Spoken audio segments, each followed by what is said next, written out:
Good morning. Welcome in social science class. Dear students, today in our social science class, we will start a new chapter from our book, Our Environment, chapter number 7, Human Environment.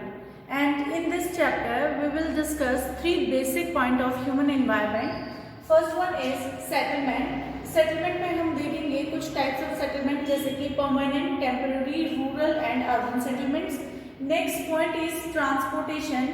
और transportation में हम देखेंगे कि human beings जो हैं वो travel करने के लिए कौन से वेज यूज करते हैं, roadways, railways, waterways and Airways. Next हम देखेंगे कि ह्यूमन बींग्स हैं वो इंफॉर्मेशन देने और लेने के लिए, मैसेजेस को कन्वे करने के लिए कौन से वेज ऑफ कम्युनिकेशन को यूज करते हैं, जिसमें हम print media, mass media, internet, electronic mails वगैरह के बारे में हम जानेंगे।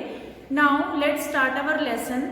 Dear students, in our previous chapters, we have already learned that early human beings completely, entirely dependent on nature for their survival, like food, shelter, clothes, etc. But with the passage of time, they learned new skills to grow food, to build houses, and develop better means of communication and transportation. कि जैसे जैसे time के साथ grow किया mentally physically, तो उन्होंने variety of foods को बनाना सीख लिया, नए नए तरीके से घर बनाना, और वैसे ही कम्युनिकेशन और ट्रांसपोर्टेशन के वेज को भी बेटर कर लिया। कुल मिला के हम कह सकते हैं कि ह्यूमन बीइंग ने जहाँ पर वो रह रहा था अपने उस आसपास के इन्वायरमेंट को अपनी अकॉर्डिंग, अपनी विश के अकॉर्डिंग मॉडिफाई कर लिया। Before going further, let discuss, do you know the place where a building or settlement developed is called its site. The natural condition for selection of an ideal site are favorable climate, availability of water, suitable land and fertile soil. प्यारे बच्चों, जब कभी भी हमें कोई building और settlement बनानी होती है तो जिस प्लेस को हम चूज करते हैं वो उसके लिए साइट कहलाता है। और किसी भी साइट को सिलेक्ट करने से पहले हमें कुछ बातों को ध्यान में रखना चाहिए। वो कौन सी कंडीशंस हैं, जैसे कि जो बिल्डिंग बन रही है वहाँ का इन्वायरमेंट उसके लिए कैसा है, दैट मीन्स वहाँ का क्लाइमेट उसके लिए कैसा है। इसके साथ साथ जिस जमीन पर उसको बनाया जा रहा है क्या वहाँ पर वाटर अवेलेबल है या नहीं है, वो लैंड जो है वो सरफेस इवन अनइवन किस तरीके का है, और वहाँ पर लैंड जो है वो फर्टाइल है या नहीं। इन सब बातों का हमें ध्यान रखना चाहिए।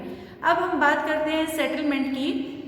Settlement are places where people built their homes. Early human beings lived on trees and in caves. When they started to grow crop, it became necessary to have a permanent home. Early जहाँ पर भी इंसान रहता है, human being रहता है घर बना के या बस्ती बना के, सो वो उसके लिए उसका सेटलमेंट कहलाता है। और अगर हम अर्ली ह्यूमन बीइंग की बात करें तो वो ट्रीज और केव्स पर रहता था। बट जब उसने क्रॉप्स को ग्रो करना स्टार्ट किया तो अपनी क्रॉप्स की प्रोटेक्शन के लिए उसने क्रॉप्स के आसपास ही अपनी घर बनाने शुरू कर लिए। The settlement grew near the river valley as water was available and land was fertile. With the development of trade, commerce and manufacturing, human settlement become larger.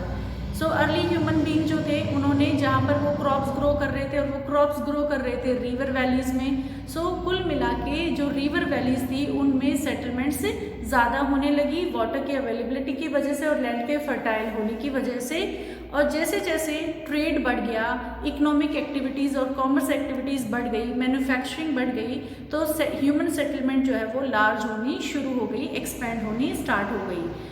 और ये जो एक्सपेंड हुआ, ये settlement flourished and civilized developed near the river valleys. ये river की जो घाटियाँ होती हैं वहाँ पर उनमें फैल गई, उनमें फ्लोरिश हुई। इसके कुछ एग्जाम्पल हैं, Indus, tigris, Nile and Huang river. अब इसमें देखते हैं कि कौन सी सिविलाइजेशन यहाँ पर हुई। इंडस जो रिवर थी उसके आसपास इंडस वैली सिविलाइजेशन, टिग्रिस के आसपास जो है वो मेसोपोटामियन सिविलाइजेशन, नाइल के पास इजिप्टियन सिविलाइजेशन और हुआंग के पास चाइनीज सिविलाइजेशन जो है वो डेवलप हुई। अब हम बात करते हैं सेटलमेंट्स की टाइप की। अगर हम बात करें उसके टाइम पीरियड के अकॉर्डिंग तो परमानेंट और टेम्परेरी दो तरीके की सेटलमेंट होती है। Settlement which are occupied for a short time are called temporary. जहाँ पर ह्यूमन बीइंग कुछ टाइम पीरियड के लिए रहता है तो वो कहलाती है उसके लिए temporary settlement. The people lived in deep forest, hot and cold desert and mountains often dwell in such kind of settlements. जहाँ पर ह्यूमन बीइंग जो है अगर वो डेजर्ट्स में, चाहे वो कोल्ड डेजर्ट है या हॉट डेजर्ट है या फिर जंगल में, फॉरेस्ट में बहुत अंदर अगर कहीं रहते हैं, तो इस तरीके के जो सेटलमेंट्स होते हैं वो टेम्पररी सेटलमेंट होते हैं. जैसे ही उनकी ज़रूरतें पूरी हुई वो दूसरी जगह पर जाकर रहना शुरू कर देते हैं. They practise hunting, gathering, shifting, cultivation and transhumance. और इस तरीके की बस्तियों में जो टेम्पररी घर बनाकर रहते हैं वो ह्यूमन बीइंग जो है वो किस तरीके की ऑक्यूपेशन रखते हैं? हंटिंग करना, गैदरिंग करना या फिर शिफ्टिंग, कल्टीवेशन, एक जगह से दूसरी जगह पैच लैंड क्लियर किया और वहाँ पे खेती कर ली कुछ टाइम पीरियड के लिए. या फिर ट्रांसह्यूमेंस मतलब बहुत सारे एनिमल्स रखना और उन्हीं से अपना काम चलाना. However, more and more settlement today are permanent settlement. But जैसे जैसे टाइम चेंज हुआ और अगर हम आज के सिनेरियो में बात करें तो ज़्यादातर जो सेटलमेंट्स हैं वो परमानेंट सेटलमेंट्स हैं. ह्यूमन बीइंग एक ही जगह पर अपना घर बनाकर रहना पसंद करते हैं.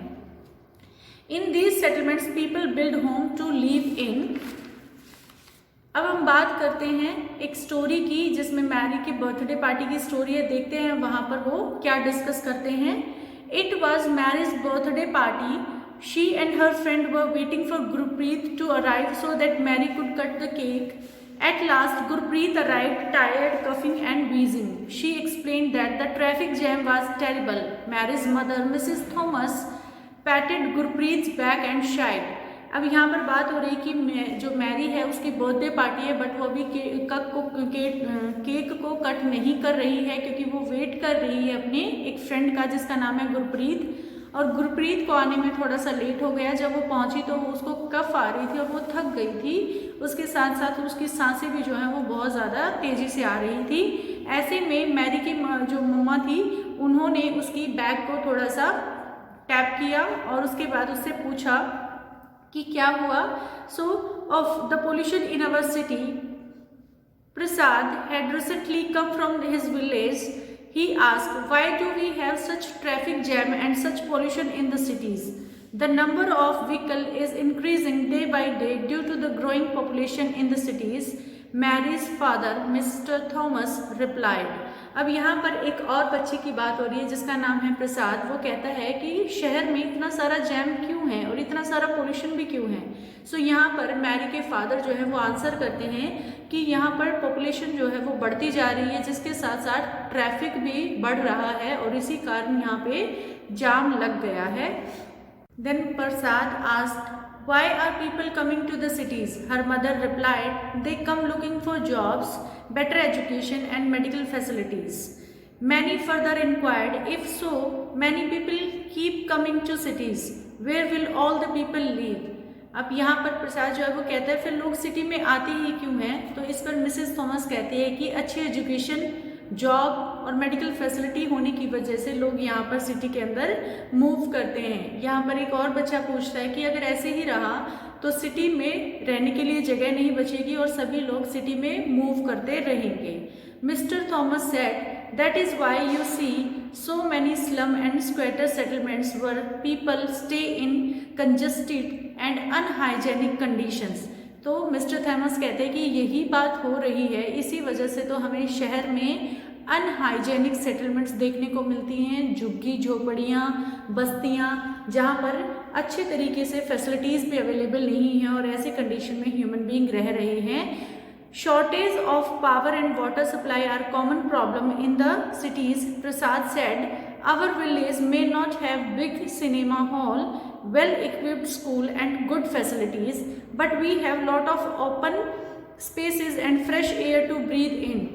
When my grandfather was sick, we had to rush him to the city hospital. यहाँ पे प्रसाद कहता है कि हमारे गांव में बड़े बड़े सिनेमा हॉल नहीं हैं और हम कह सकते हैं कि वहाँ पर बहुत ज़्यादा अच्छे स्कूल या हॉस्पिटल भी नहीं हैं. बट गांव के अंदर जो है वो खुली इन्वायरमेंट है वहाँ पर और हम अच्छे से शुद्ध हवा ब्रीथ कर सकते हैं. बट हमें मजबूरी में जब ग्रैंडफादर जो है वो बीमार पड़े तो अच्छे हॉस्पिटल के हमें शहर में मूव करना पड़ा. From the above conversation, we can identify two different pictures of the settlements. So प्यारे बच्चों, इस स्टोरी से पहले हमने दो तरीके की सेटलमेंट देखी, परमानेंट और टेम्परेरी. और जब हम ये स्टोरी रीड कर रहे हैं तो इससे हमें दो और तरीके की सेटलमेंट्स के बारे में पता चल रहा है, that's are urban settlements and rural settlements. So the villages are rural settlement where people are engaged in activities like agriculture, fishing, forestry, craft work and trading etc. गांव जहाँ पर लोग खेती करते हैं या फिर कोई हाथ का काम करता है या फिर फॉरेस्ट्री और इस तरीके का फिशिंग वगैरह के काम करते हैं, ये रूरल सेटलमेंट की बात हुई. अब हम बात करते हैं रूरल सेटलमेंट जो है कैन बी कम्पैक्ट और स्कैटर्ड. रूरल सेटलमेंट दो तरीके का हो सकता है कि जहाँ पे घर आसपास हों, बिल्कुल पास पास हों, या फिर घर बहुत ज़्यादा दूर दूर बिखरे हों कि एक घर यहाँ पर है दूसरा वहाँ पर है. तो इस तरीके का स्कैटर्ड सेटलमेंट भी रूरल सेटलमेंट के अंदर देखने को मिल सकता है. A compact settlement is a closely built area of dwelling whenever flat land is available. जहाँ पर सरफेस फ्लैट होगा वहाँ घर पास पास होंगे. और अगर हम हिली एरिया की बात करें, this type of settlement is mostly found in hilly tracts, thick forest and region of extreme climate. जहाँ पर हिली स्टेशन होगा या फॉरेस्ट होगा वहाँ पर होम जो है वो स्कैटर्ड होंगे.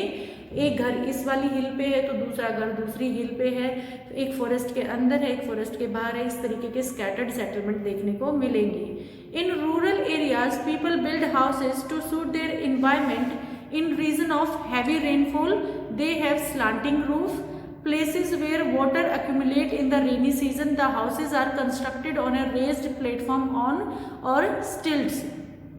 Thick mud walled houses with thatched roofs are very common in area of hot climate. Local materials like stone, mud, clay, straws etc. are used to construct houses. हम बात कर रहे हैं कि रूरल जो एरियाज है अब उसमें घर जो है वो किस तरीके के बनाए जाते हैं. अब ये डिपेंड करता है कि वहाँ का क्लाइमेट कैसा है. अगर वहाँ पे हैवी रेनफॉल होता है तो वहाँ की जो रूफ है वो इस तरीके की स्लांटिंग होती हैं. अगर मान लो वाटर स्कैरिसिटी वाला एरिया है तो वहाँ की फ्लैट रूफ होती है जिस पे पानी स्टोर किया जा सके. अगर बहुत ज़्यादा रेनफॉल वाला इलाका है और हमें पता चले कि वहाँ पर रेन जो है वो नीचे इकट्ठा हो जाएगा पानी, तो वहाँ के हाउसेज जो हैं वो पोल्स पर या स्टिल्ट्स पर बना दिए जाते हैं. इस फोटो को अगर हम ध्यान से देखेंगे तो यहाँ पर स्टिल्ट्स मतलब जो कह सकते हैं जो स्टिक के जो पोल्स हैं उनके ऊपर घर बनाए गए हैं क्योंकि पानी जो है अक्यूमुलेट हो जाता है, अनहाइजेनिक हो जाता है वहाँ पर एरिया. अगर हम बात करें कोल्ड वाले एरिया की तो वहाँ पर इस तरीके के इग्लू जैसे घर हमें देखने को मिलेंगे. डेजर्ट वाले इलाके में जो है घर को ठंडा रखने के लिए मोटी मिट्टी के मड की जो वॉल्स हैं वो हमें देखने को मिलेंगी. अब हम बात करते हैं टाउन्स की. The towns are small and cities are larger urban settlements. In urban areas, the people are engaged in manufacturing, trading and service. Name some of the villages, towns and cities of your state. So अगर हम बात करें urban settlements की तो urban settlement में हमें दो तरीके की सेटलमेंट देखने को मिलेगी. एक टाउन जो बड़े शहरों से थोड़े से छोटे होते हैं और गांव से थोड़े से ज़्यादा फैसिलिटी वाले होते हैं, और दूसरा है सिटीज़ जहाँ पे प्रॉपर एजुकेशन, मेडिकल और इलेक्ट्रिसिटी की फैसिलिटी अवेलेबल होती है. और जो अर्बन सेटलमेंट है वहाँ पर जो ह्यूमन बींग्स हैं वो मैन्युफैक्चरिंग, ट्रेडिंग और सर्विस में उनके ऑक्यूपेशन जो है इस तरीके के होते हैं कि वो सेकेंडरी एक्टिविटीज़ वाले जो ऑक्यूपेशन होते हैं उनमें इन्वॉल्व रहते हैं. अब यहाँ पे हमें डिफरेंस देखने को मिल गया है कि रूरल वाले एरिया में एग्रीकल्चर में ज़्यादा इन्वॉल्व होते हैं और जो अर्बन सेटलमेंट है वहाँ पर जॉब ज़्यादा करते हैं या फिर बिजनेस करते हैं. ये तो बात हुई हमारी फर्स्ट पॉइंट की जिसको हमने डिस्कस कर लिया. अब हम बात करते हैं ट्रांसपोर्ट की. सो ट्रांसपोर्ट के अंदर transport is the means by which people and goods move. In the early days it looks a great deal of time to travel long distances. People had to walk and used animals to carry their goods. Invention of wheel made transport easier. With the passage of time, different means of transport developed, but even today people used animal for transport. So transport का मतलब है human beings को और goods जो सामान होता है उसको एक जगह से जब दूसरी जगह पर लेकर जाना हो तो हम उसके लिए ट्रांसपोर्टेशन वेज का यूज़ करते हैं. सो अगर हम पहले की बात करें तो एक छोटे से भी डिस्टेंस को ट्रैवल करने में काफ़ी लंबा टाइम लग जाता था, क्योंकि उस टाइम पे ट्रांसपोर्टेशन के व्हीकल्स जो ट्रांसपोर्टेशन व्हीकल्स थे वो नहीं होते थे। उसके बाद जब व्हील का इन्वेंशन हो गया तो ह्यूमन बीइंग ने अपने एनिमल्स को ट्रांसपोर्टेशन के लिए यूज़ करना शुरू कर दिया। अब धीरे धीरे टाइम बीतता गया और नए नए ट्रांसपोर्टेशन जैसे कि कार, बसेस, ट्रक और इस तरीके की इन्वेंशन होनी शुरू हो गई।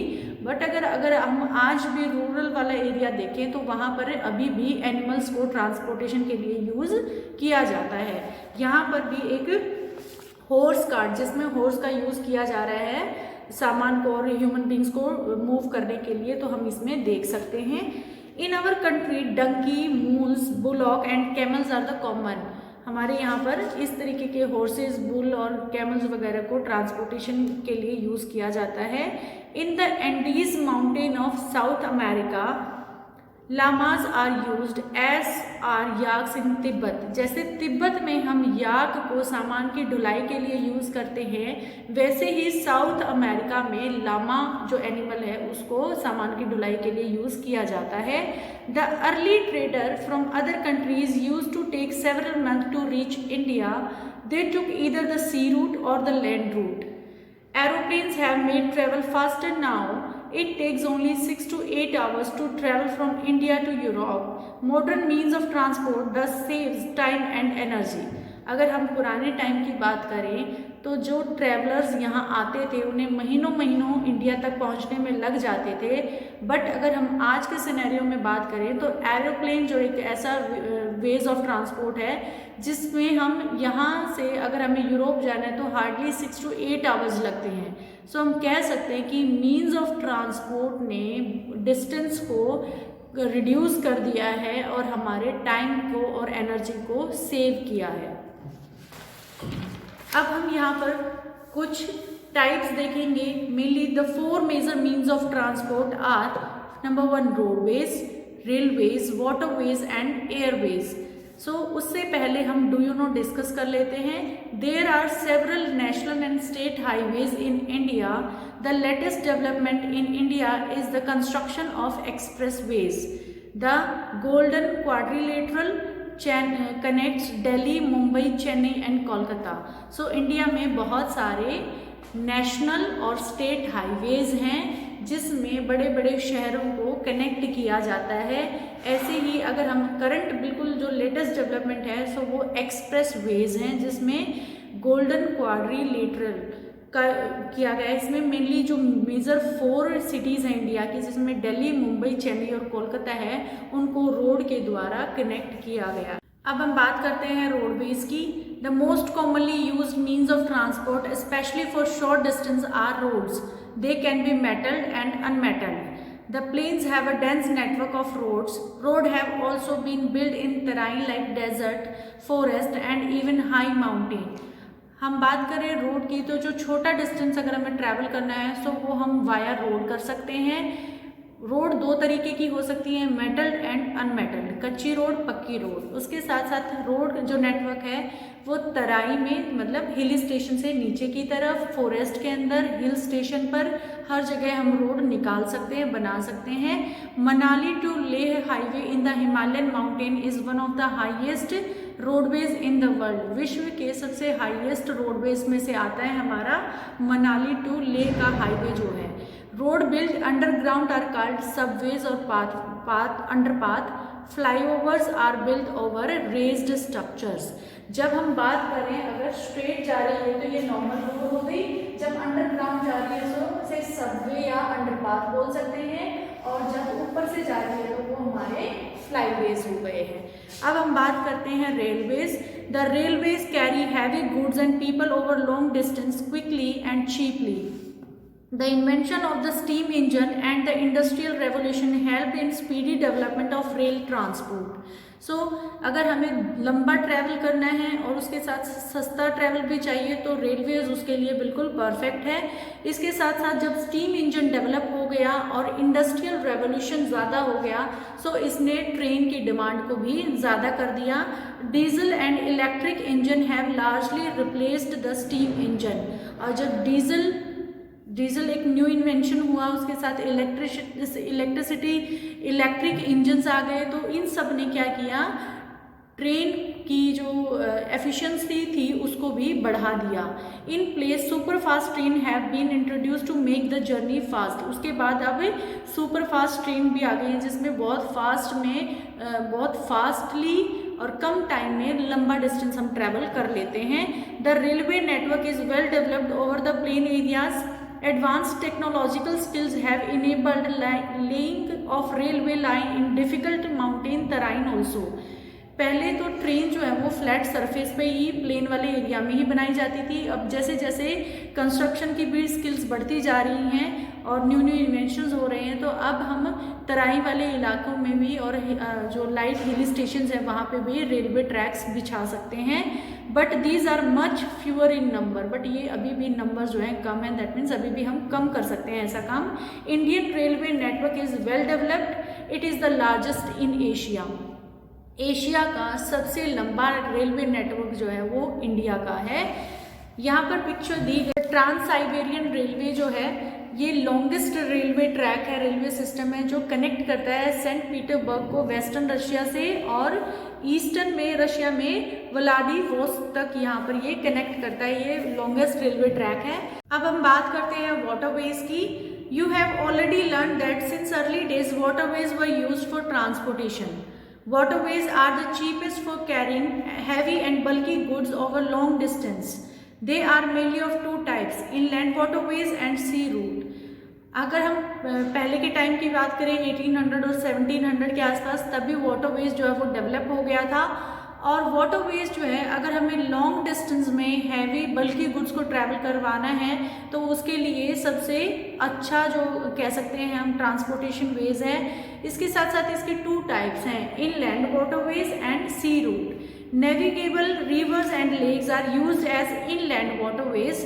सम of the important inland waterways are the Ganga Brahmaputra river system, the greater lake in North America and the river Nile in Africa।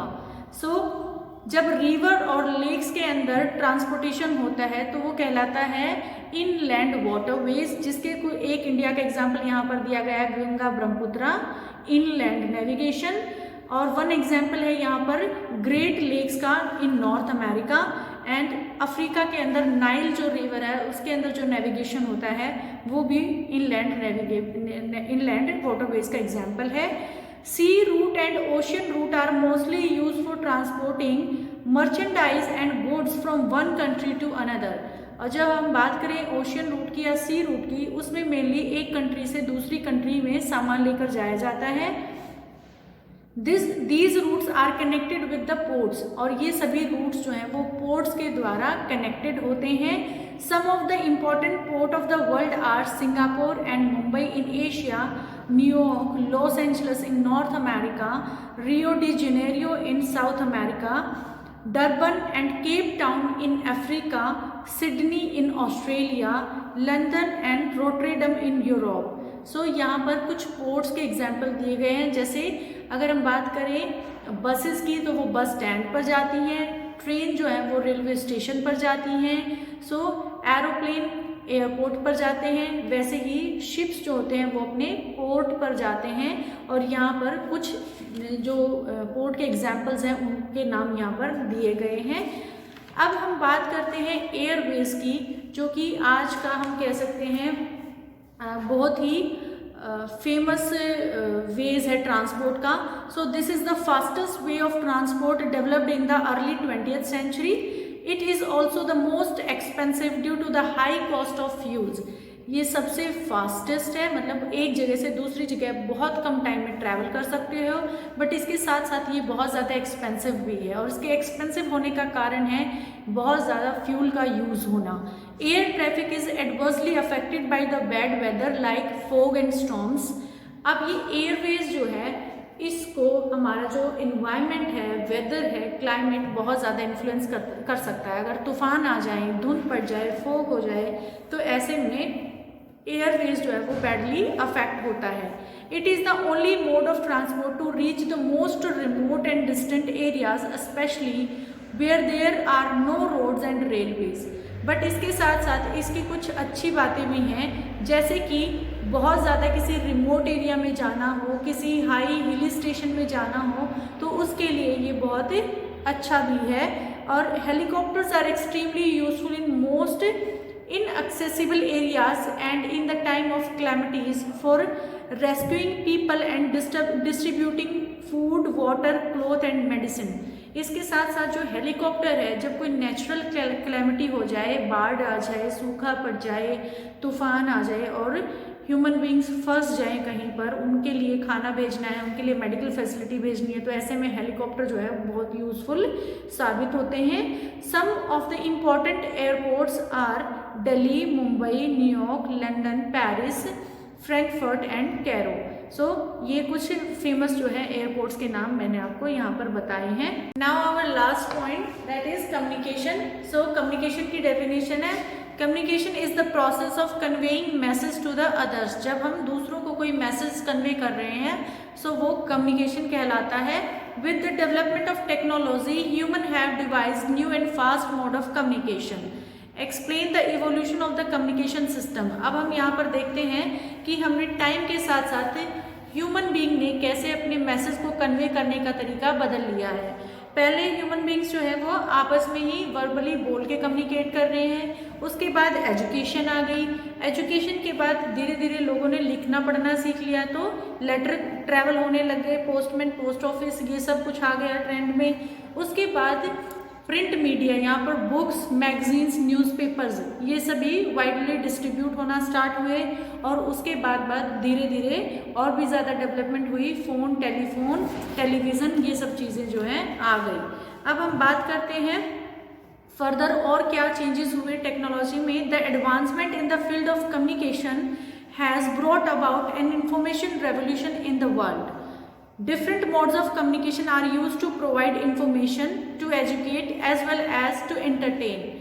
Through newspapers, radio and television, we can communicate with a large number of people. They are therefore called mass media. जब एक ऐसी किसी electronic means से बहुत सारे लोगों को information मिल रही है, वो कहलाते हैं इलेक्ट्रॉनिक मीडिया, मास मीडिया, जैसे कि टेलीविज़न, रेडियो एट्सेट्रा। और जब कभी प्रिंट फॉर्म में जैसे कि न्यूज़पेपर वगैरह, तो वो हमारा कहलाता है print media. The satellites have made communication even faster. Satellite have helped in oil exploration, survey of forest, underground water, mineral wealth, weather forecast and disaster warning. Satellite तो और भी ज़्यादा एडवांस टेक्नोलॉजी है जो हमें बता देती है कि ऑयल कहाँ पर है, कहाँ पर नहीं है, फॉरेस्ट में क्या हो रहा है, या फिर वेदर के बारे में, और उसके साथ साथ कहाँ पर मिनरल्स, रॉक्स वगैरह हमें मिलती हैं। तो उन सब में सैटेलाइट्स हमारी बहुत ज़्यादा हेल्प करती है वेदर को फोरकास्ट करने में। Now we can send electronic mails or emails through internet. Wireless telephonic communication through cellular phones have become very popular today. Internet not only provide us with worldwide information and interaction, but has also made our lives more comfortable. Now we can reserve tickets or railways, airways, and even cinema, hotels sitting at home with this kind. हम कह सकते हैं कि जो veg of communication है, उन्होंने हमारी life को बहुत आसान बना दिया है, हमें फैसिलिटी दी है, साथ के साथ हमें एंटरटेन भी किया है। हम घर बैठे अपनी टिकट्स बुक करा सकते हैं, घर बैठे हम वर्ल्ड वाइड इंफॉर्मेशंस कलेक्ट कर सकते हैं। सो कुल मिला के मीन्स ऑफ कम्युनिकेशन जो है जैसे जैसे बढ़े वैसे वैसे हमारी लाइफ जो है ईजी हो गई और बहुत ही ज़्यादा हम भी एफिशिएंट हो गए हैं, हमारे पास नॉलेज जो है ज़्यादा आ गई है। सो डियर स्टूडेंट्स, आज के हमने इस लेसन में 3 बेसिक पॉइंट्स हमने ह्यूमन एनवायरनमेंट के सीखे, सेटलमेंट, ट्रांसपोर्ट एंड कम्युनिकेशन। सो प्यारे बच्चों, नेक्स्ट क्लास में मिलेंगे हम अपने एक नए चैप्टर के साथ। तब तक अच्छे से पढ़ते रहिए और अपने गूगल फॉर्म टेस्ट की तैयारी बहुत अच्छे से करिए। All the very best.